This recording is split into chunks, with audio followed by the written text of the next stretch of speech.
Hello everyone, আমি আজকে যাচ্ছি আমার বাড়ির কাছে একটা দাদার বিয়েতে।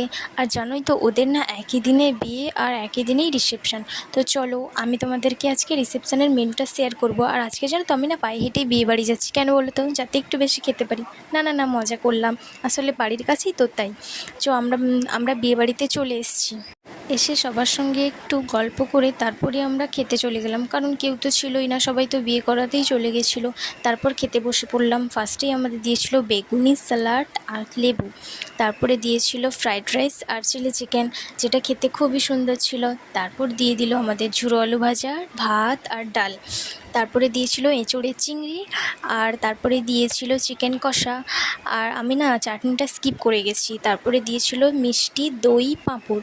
আর শেষে এই হজমি প্যাকেটটা। আমরা খেয়ে বাড়ি যাই। তোমরা কোথায় যাচ্ছ? এরকম মিনি ব্লগ দেখার জন্য আমার চ্যানেলটা সাবস্ক্রাইব করো। বাই।